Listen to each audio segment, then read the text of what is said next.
What if I told you the man who vowed to make America great again might be the one burning it from the inside out? Trump's not tweeting anymore. He's threatening.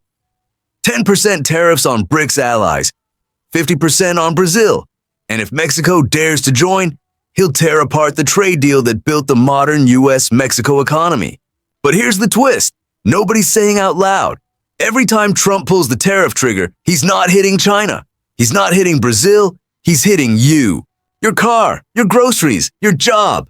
Because in his crusade to protect America, Trump might be detonating the very foundation of American strength, our alliances, our currency, and our credibility. This isn't policy, it's economic arson. And the fire's spreading. No longer just a loose economic club, BRICS now speaks of currency independence, resource alliances, and dollar-free trade. Iran, Indonesia, and UAE are queuing up. China and Russia want a new world order. And Mexico, the underdog in Washington's backyard, just stepped into the ring. At the Rio summit, Mexico's foreign minister didn't come to listen. He came to signal, we want in. This isn't just diversification, it's defiance. And Trump, he took it as treason. He's proposing tariffs that could choke Mexico's economy. 10% across the board, 50% for Brazil. He called the move economic betrayal and BRICS a threat to American sovereignty. Is he wrong? Not entirely. A BRICS-aligned Mexico could accelerate the collapse of the dollar as the world's default currency. This is no longer a trade war. It's a financial civil war where the battleground is global and the currency is power. Let's be clear. Donald Trump isn't mad. He's scared. He built his political brand on America first. But Mexico's BRICS flirtation exposes a truth he can't tweet away. The empire is losing its grip. His reaction, classic scorched earth. Any nation aligning with BRICS will face 10% tariffs. Brazil, 50%. It's not just talk. The White House confirmed the tariffs will hit August 1st unless trade concessions are made. The blowback was swift. Lula da Silva, Brazil's president, fired back, "We don't want emperors." China dismissed the tariffs as coercive nonsense. Ramaphosa of South Africa said, "BRICS is about development, not domination." But the markets didn't flinch.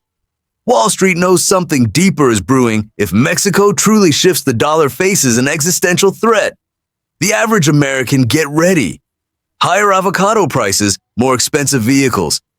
Electronics with the BRICS components taxed to the moon. This isn't protectionism. It's panic. And it's pushing Mexico further into BRICS' arms. Trump thinks he's defending the dollar, but in reality, he may be accelerating its downfall. Mexico is walking a tightrope, one stretched between history and ambition.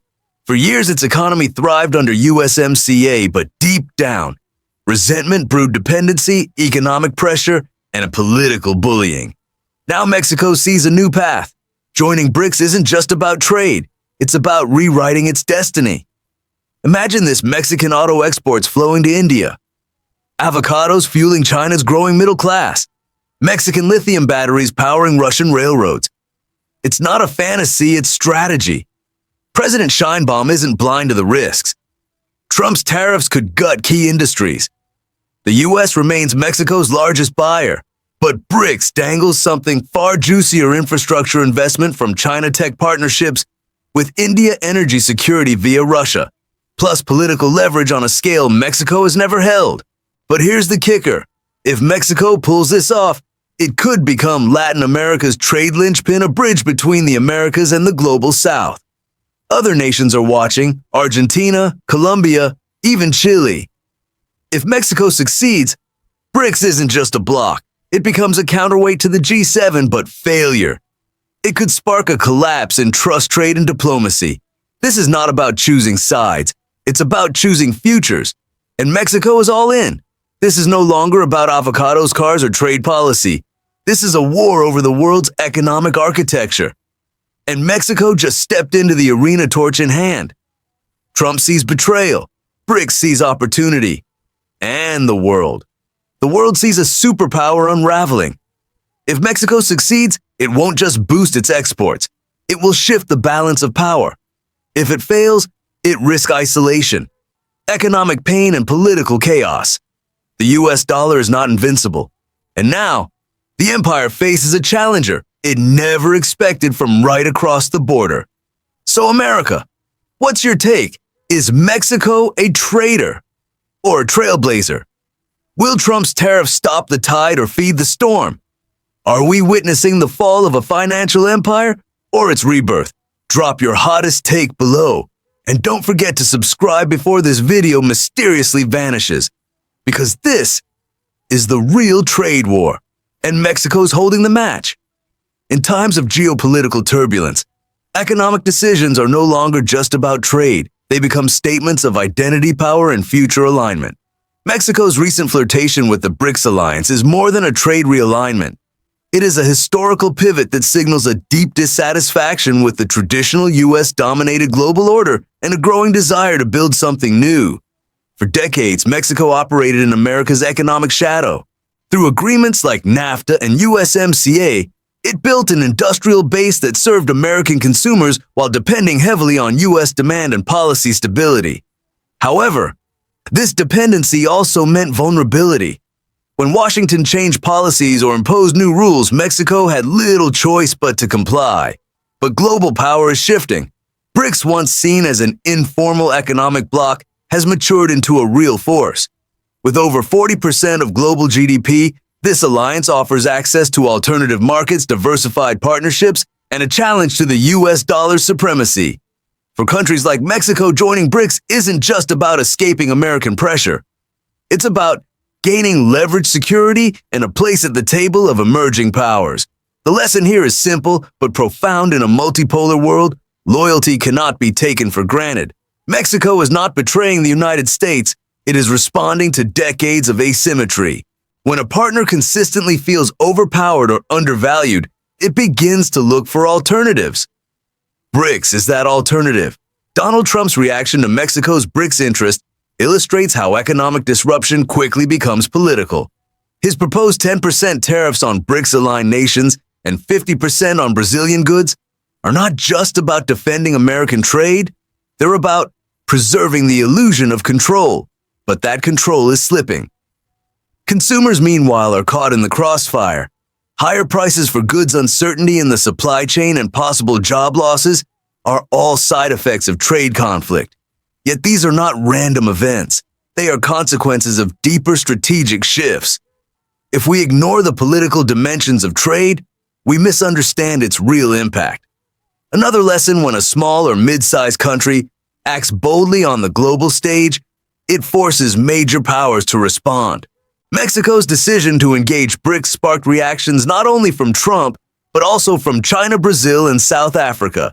Each had something to gain or lose from Mexico's alignment.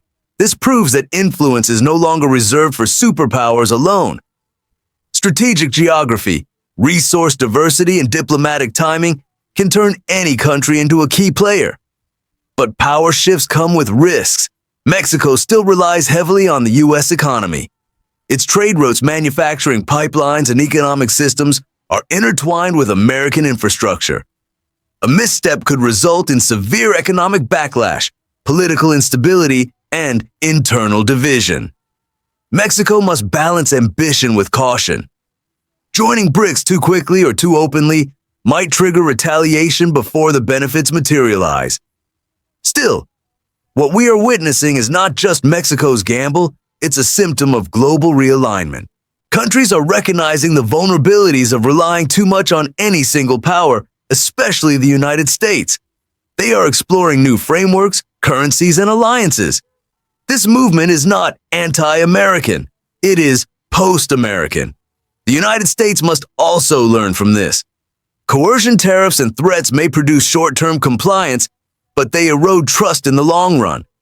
If Washington wants to remain influential, it must lead through cooperation, not dominance. Mexico's pivot should not be seen as betrayal, but as a call for balance. A more respectful, equitable partnership may achieve more than any trade war ever could. From a strategic perspective, we must recognize that trade is now the front line of political ideology. Choosing to trade in local currencies, bypassing the dollar, is not just an economic act. It is a vote of confidence or defiance toward existing global systems. In this case, Mexico is testing what it means to exist beyond the dollar. For investors, analysts, and citizens, this means understanding that economic security is now tied to global political shifts. The safety of the US dollar, the reliability of trade agreements, and the price of imported goods are no longer guaranteed. Vigilance, diversification, and strategic foresight are essential. Finally, the personal lesson: do not assume stability is permanent. What seems unthinkable, like Mexico joining BRICS, can become reality overnight. Individuals, businesses, and governments must adapt to uncertainty. The future belongs not to those who resist change, but to those who prepare for it. We are living in the middle of a geopolitical reboot. Mexico's BRICS maneuver is not the last shockwave. It is the beginning of a new era where influence is earned, not inherited, and where every economic decision echoes across borders. What began as a geopolitical tremor for Mexico may now be rippling into a regional earthquake across Latin America. When Mexico announced its intention to explore full membership in the BRICS alliance, most analysts saw it as a bold but isolated move. After all, Mexico has long been tethered to the United States through the USMCA deep supply chains and a shared border economy. But now, in the aftermath of Trump's tariff threats and the rising strength of BRICS, a much larger pattern is emerging. Countries like Argentina, Colombia, and Chile are watching Mexico's move closely, and some are preparing to follow suit. This is not just a trade realignment. It's the possible birth of a new geopolitical bloc, a Latin American BRICS extension, that could shift the balance of power away from the West and toward a multipolar future. Mexico's pivot showed that even America's closest partners are rethinking their place in the global order. In Argentina, a country struggling under IMF debt and inflation, the BRICS proposal represents more than trade, it's economic sovereignty. Argentina has already applied for BRICS membership, and its new leadership is sending signals that it seeks alternatives to Western-dominated financial systems. Colombia, too, under a new progressive administration, has voiced interest in South-South cooperation and closer ties with emerging powers like China and India.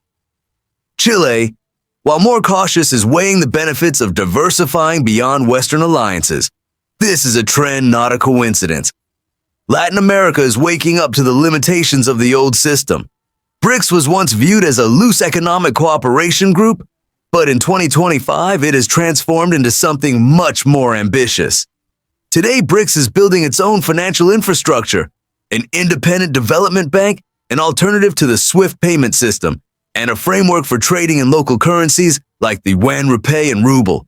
For Latin America, this opens doors: trade without dollars, loans without IMF strings, and cooperation without political lectures.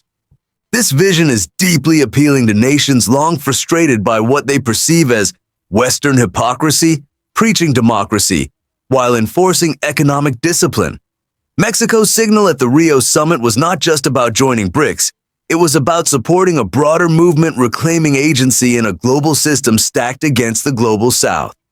For decades, Latin American nations have danced to the tune of U.S. foreign policy. Aid, trade deals, and military support came with conditions: align your politics with Washington or lose access. IMF bailouts were packaged with austerity demands that often deepened poverty and social unrest. The resentment built up quietly. But now, with the rise of BRICS, there is a tangible escape route. Latin American leaders no longer ask, "How can we please Washington?" Instead, they ask, "What do we gain from staying in this system?" And increasingly, the answer is less than we used to. China has become Brazil's largest trading partner. Russia is offering energy deals with fewer strings. India is investing in digital infrastructure across the continent. Latin America is discovering its own power rooted in resources, geography, and youth. It no longer wants to be the backyard of the West. It wants to be a front-row player in the new order. The United States sees the shift, and it's nervous. In response to Mexico's BRICS ambitions, Donald Trump fired off threats of massive tariffs. Behind closed doors, diplomatic pressure is being applied to discourage BRICS alignment. Aid is quietly being withheld. Trade agreements are being reviewed. But here's the problem. These tactics no longer work. Every threat pushes more countries to consider alternatives. Every sanction reinforces the need for sovereignty. And every tweet that insults a partner strengthens BRICS' narrative that the West leads through coercion, not cooperation. If the United States continues down this path, it risks turning allies into opponents and pushing an entire continent into the arms of its rivals. The question now is whether this momentum can crystallize into something permanent. Mexico's involvement is pivotal. With its manufacturing power, strategic location, and growing political confidence, Mexico can serve as the anchor for a BRICS Latin extension. Argentina brings agriculture, lithium, and oil. Brazil already holds founding membership. Colombia and Chile can offer stability and innovation. Together, these nations could form a credible southern counterweight to the G7, a bloc not defined by ideology, but by independence. But success is not guaranteed. The region still faces internal challenges, corruption, inequality, fragile institutions. And BRICS itself is not a perfect model. China and Russia bring their own agendas. Balancing sovereignty with new dependencies will require strong leadership and strategic clarity. Yet the direction is clear. Latin America is no longer waiting for permission. It is exploring a world beyond Washington. We are witnessing a once-in-a-generation shift. BRICS is no longer just Brazil, Russia, India, China, and South Africa. It's an idea that the future of global trade, finance, and diplomacy does not have to revolve around Washington, London, or Brussels, and Latin America. It's not just watching, it's moving. Mexico lit the spark. Others are gathering kindling. Whether the fire becomes a bonfire of resistance or burns out in internal friction will depend on the choices made in the next few years. One thing is certain, the age of unipolar dominance is fading. The world is getting louder, messier, more diverse, and Latin America just found its voice. It was supposed to be a show of strength, a bold defense of American workers, a strategic strike to preserve U.S. dominance in global trade. But what if Trump's tariff threats are doing the opposite? What if in trying to protect America, he's actually weakening it from within? Let's break it down. Former President Donald Trump has long positioned himself as the warrior against unfair trade. Back in 2018, he launched a series of tariffs targeting China, Europe, Canada, and Mexico. The justification: protect American jobs, fight foreign manipulation, and bring manufacturing back home. Now in 2025, he's doubling down. In response to Mexico's potential BRICS alignment, Trump is proposing sweeping tariffs 10% on all BRICS-affiliated nations, 50% specifically on Brazilian goods, and a direct threat to renegotiate or tear apart the USMCA. At first glance, it sounds tough, decisive, nationalist. But underneath that bravado lies a dangerous gamble. Here's the first problem. Tariffs are not free punches. They are taxes on imports. And who pays those taxes? Not Brazil, not China, not Russia. American consumers. The average U.S. household already pays hundreds more each year for goods due to existing tariffs. If Trump's new measures hit prices for cars, electronics produced, even essentials like medicine could surge. Mexico is America's second largest trading partner. We import billions in goods from auto parts to avocados. Tariffing those goods doesn't just punish Mexico, it punishes U.S. families, manufacturers, and retailers. And what do we get in return? A trade war with no clear victory. Perhaps even more damaging than the economic impact is the diplomatic fallout. Trump's aggressive stance is alienating partners. Mexico's BRICS flirtation was partly driven by frustration, a sense that the U.S. no longer treats allies as equals. Lula da Silva, president of Brazil, didn't mince words. We don't bow to emperors. Even nations once hesitant about BRICS are now considering alternatives. Argentina, Colombia, and even Southeast Asian partners are eyeing new trade alignments that bypass the dollar and reduce U.S. leverage. By weaponizing trade, Trump is sending a clear message: cooperate on our terms or face punishment. But this strategy assumes America still holds unshakable influence. What if that assumption is wrong? Here's where it gets existential. BRICS isn't just about trade. It's about challenging the U.S. financial system. China and Russia are pushing for local currency transactions, avoiding the dollar. BRICS is working on its own financial infrastructure, including a possible common currency.